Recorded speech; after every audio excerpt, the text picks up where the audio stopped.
suis dans le bâtiment et les énergies renouvelables parce que j'ai un petit garçon et qu'il faut lui montrer qu'il y a toujours des solutions et que s'il n'y a pas de solution, c'est juste qu'on n'a pas trouvé le bon problème.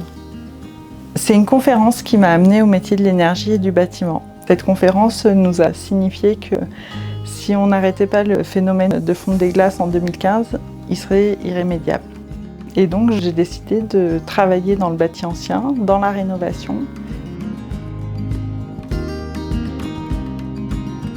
Aujourd'hui, j'accompagne les usagers, les occupants et les élus à mieux comprendre le fonctionnement du bâti et avoir une vision à long terme aussi sur les travaux, le choix, l'investissement, pour avoir des bâtiments qui soient plus durables, que ce soit en termes énergétiques, mais aussi en termes d'occupation.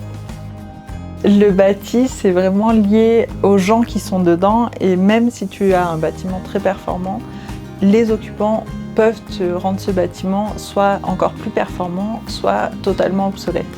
Pour bien utiliser quelque chose, il faut le comprendre.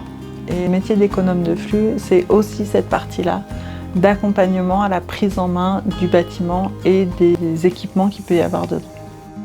Notre rôle, c'est d'accompagner au mieux, de faire monter en compétence les élus, les décideurs, pour que les décisions soient des décisions qui correspondent aussi à des décisions de techniciens. J'assure le suivi énergétique des bâtiments de la collectivité au niveau de l'eau, du chauffage. Ce suivi va permettre de déceler des problématiques, des surconsommations, et on va chercher les raisons de ces problématiques et trouver des solutions et les mettre en place.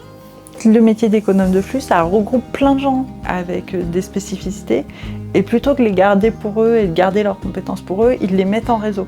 En fait, nous, on va faire monter en compétences les élus, et le réseau va nous permettre de monter en compétences. Seul, on va plus vite, ensemble, on va plus loin, et là, on va plus loin dans des questionnements d'accompagnement, des questionnements juste techniques, faut que je fasse un cahier des charges, attends, je l'ai déjà fait, je te le file. La nature est importante parce que tout ce qu'on fait a un impact sur elle, et des fois, c'est bien de la remercier.